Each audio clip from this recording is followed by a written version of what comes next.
Good morning, guys. Welcome back to the channel. I just want to say thank you for those who have been ordering merch lately. I truly appreciate it. If you guys want to get something for yourself, go hit the big cartel in the description below. I do have a new merch design. Some of you guys might like it, some of you guys might hate it. A few of you guys suggested it, so go check it out. And if I look a little tired, I'm a little tired.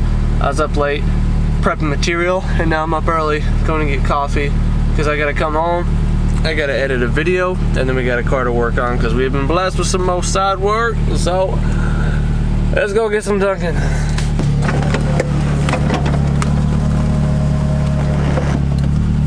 That's better. Also, huge shout out to Bradley Hardy on Instagram. The dude hooked it up with a Dunkin' gift card. I love it when you guys do that. Honestly, I truly appreciate it because you guys know that I get coffee like basically every morning, every other morning at Dunkin'.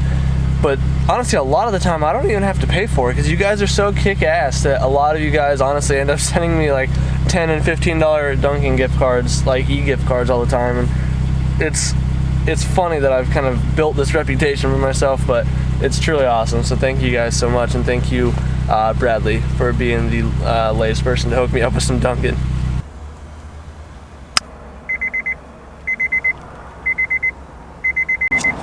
Got what we came for.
So here's the project for today. Well, it's probably going to take me at least 2 to 3 days, honestly, because this is quite the get up. So basically just a NB Miata. If you guys don't know Miatas, NBs is the second generation. So basically just upgraded NA, you know, no pop-ups, but a little bit better chassis rigidity, a little bit more modern accommodations, I guess.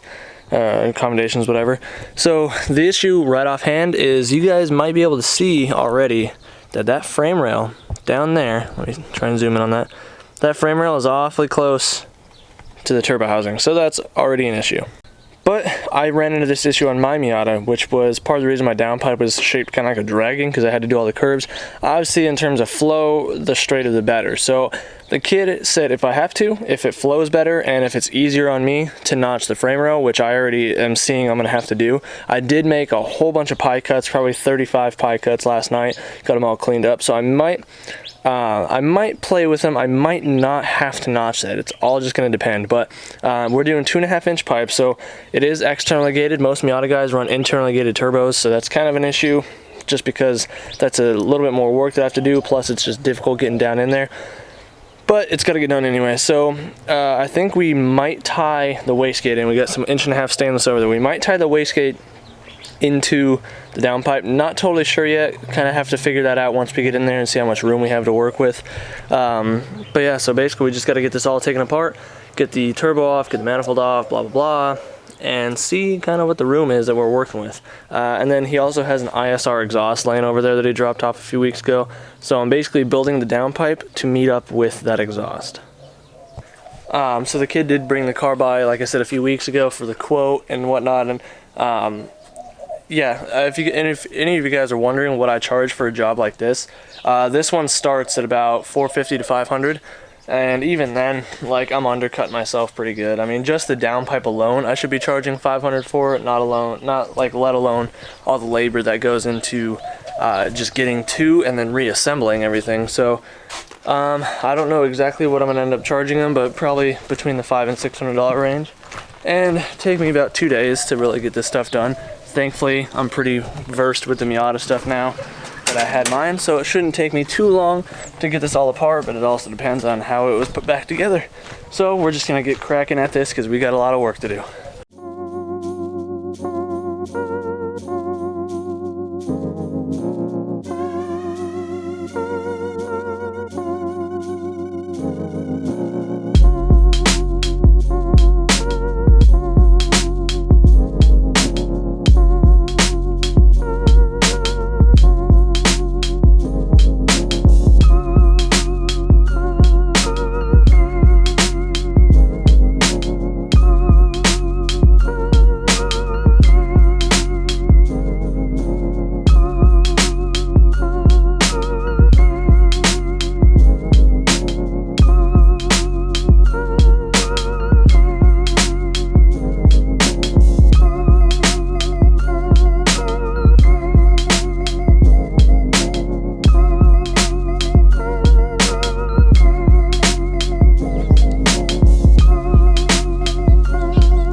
I didn't realize I didn't have to take everything off, at least not at the moment. So to get to the wastegate and make the dump tube and stuff, that's going to be a whole separate thing. So I'm going to just prioritize the downpipe right now, because the dump tube, again, I'm not sure if I'm going to tie it in or not. I'm going to try, but no promises. So the first thing, like I said, I made a whole bunch of pie cuts, spent like 2.5–3 hours last night prepping a whole bunch of them, so we got hopefully plenty to work with. And if you don't know what these are basically, obviously you can see pie cuts, lobster tails, whatever you want to call them. You take a straight piece of tube or a pipe, you cut it at X amount of angle. There's some math involved. So in this case, these are 7.5 degree cuts, because a full piece after both sides, it'll be 15 degrees.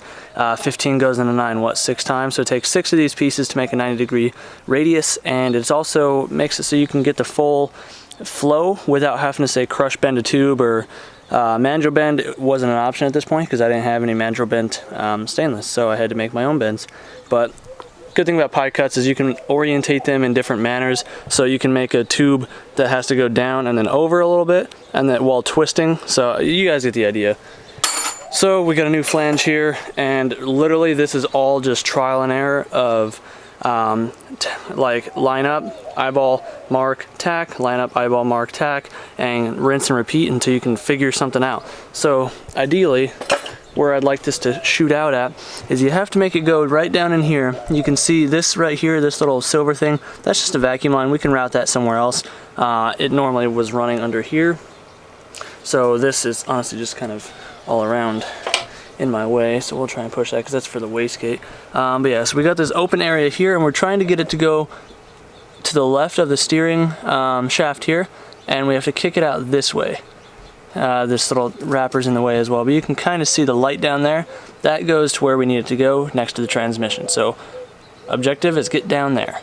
This stuff here is really helpful in situations like this where we have lots of pieces that we need to put together, but we can't take the welder with us because this is my TIG welder. It's kind of in here because this is where my 220 outlet is. This is a PET tape, and it's just like a circuit board high temp tape, so we can stick stuff together with it, and then we can also tack weld around it, and it's not going to like melt away and leave a bunch of residue, which is very nice.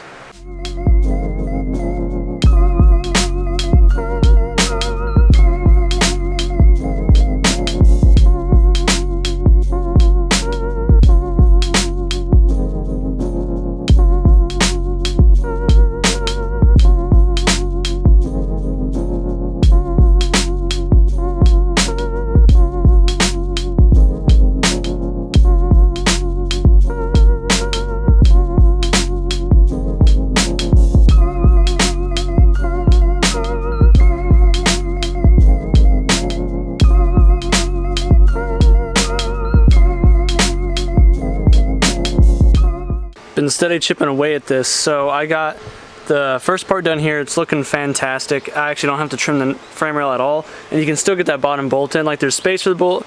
He's missing the bolt though, so I'm just running the 4 easy ones and snugging them down so that way all the holes line up. So the issue now in this stage of the process is that I can't work from up top. So now I kind of, thankfully it's just a long piece, but now it's just kind of a guessing game, so I have to go underneath. So I already got my piece here, and I kind of test fit it. This one is already cut at the 7.5 degrees that I need, so I marked it, basically guesstimating right here. This is kind of like a few inches before where the firewall starts to curve into the exhaust tunnel or whatever, and next to the transmission. So I'm going to cut that tube there. And then I can weld this on. I already know, like, that's my center line going across there that I need. But the issue now is that the exhaust, the ISR exhaust he supplied, it doesn't clear. So I think this might be for an NA or something, but it hits on the axle right there. And I tried finagling with it. I tried taking his little rear crossbar off here, but no matter how it needs to go, it's just not gonna work. So I text him, waiting for him to let me know what he wants to do. He takes quite a while to reply though. So in the meantime, I'm just gonna keep on chipping away at this downpipe. So once we get to the bottom there, right after we get the curve, like that 45, that's where this is gonna come in. So we got a flex pipe here, so that way it gives it a little bit of flex, obviously, so that way it'll help reduce vibration and hopefully prevent it from cracking. Not having to notch this frame rail actually kind of made this a little bit easier. So moving along pretty steadily, but still a lot of work to do. And this is still only maybe a quarter of the way through the process, because once everything is all finally finalized and made, and I still gotta weld it, and that's a couple hour task on its own. So it's just about lunchtime. Not that I have a watch here, but I'm getting hungry, so I'm gonna keep working, go get some food, and yeah, we'll show you guys the progress as we make it.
Here's what we're working with so far.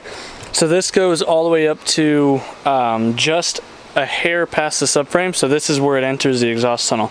This is the last bit that I can do, so I actually have to add a V-band right here. Thankfully I have one, so I'm gonna obviously have to charge him for it, but I have to attach a V-band here, and then from here I have to try and build up to that exhaust. So that exhaust, he said, if I can modify it to fit, just do what I gotta do. So I'm gonna still try and play with it. Maybe I'm just kind of, I don't know, something's orientated wrong or something. There's only 2 joints, so I don't really think that's the issue.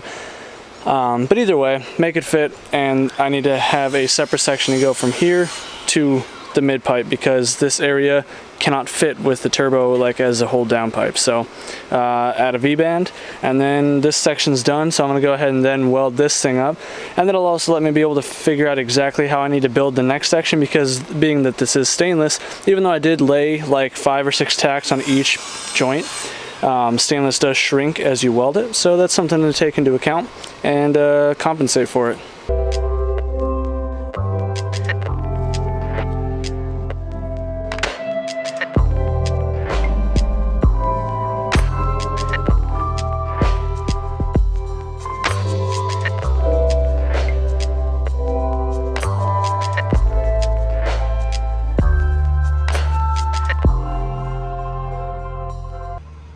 So here it is bolted up, and let me show you what it's like underneath. So perfect, nice and snug up here, but still got clearance, and that'll give us a flex. So this is what I meant. So assuming the exhaust is correctly orientated, it has to sit somewhere around here, then I just have to make this section removable, which would be fine because this would be like a cat area anyway. So if you wanted to put a cat on it, we could make a cat for it. But for now, it's just gonna be a straight piece of pipe, but I can get what I need done. So I'm gonna go ahead, pull this back off, fully weld it, and then test fit it again, see how much it shrank, and then go from there. So I just finished welding this section up. I'm gonna go ahead and let it cool for a while. I didn't have a extra T25 flange to like bolt to this one to prevent it from warping. So as soon as I finished welding it, I clamped this piece of plate metal on here. This thing is like 11 gauge. So I'm gonna let that sit on there and cool completely until it's cool to the touch. That way I can hopefully prevent like most of the warpage. I'll true it up on the belt sander to be sure. But once this is cooled off, go test fit on the car like I said, and kind of keep working from there. I think we're hopefully kind of almost done. This dump tube should be pretty easy. I don't think there's room for me to tie it in, but we'll see. May just have to make a few small pie cuts and then kick it down at the ground. And then as for the exhaust, I should probably go play with that for a minute. So I finally got a situation figured out for this test pipe area. I had to have that little gap there. I could not get the angle for the life of me. So nothing crazy. I'll be able to fill it just fine. But now that this section's all tacked up, I'm going to pull it apart and then go ahead and weld it all the way. And then the downpipe is actually finally done. And then after that, it's just dump tube, because I got the rest of the exhaust lined up.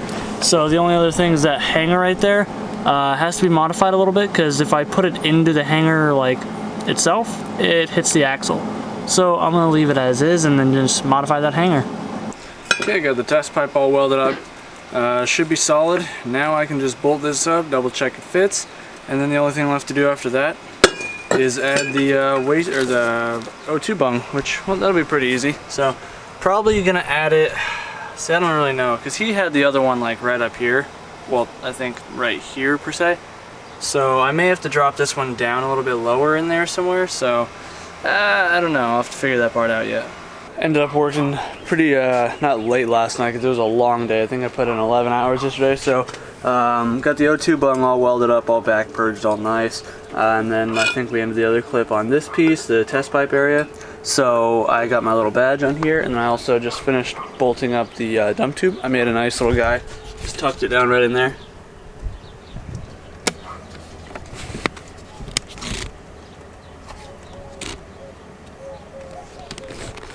So I was originally going to tie the wastegate into the dump tube, or in the downpipe, but you need a flex bellow for that. Otherwise it's just going to crack from vibration and stuff. So because the exhaust can move, but then this doesn't. So that's obviously an issue. That's why you need the flex. So I'm going to just finish bolting everything back together, and we'll fire it up and see how it sounds.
so this thing sounds amazing. I don't know if it's the blow-off valve or if it's like the wastegate dump that I have sitting right in front of the firewall.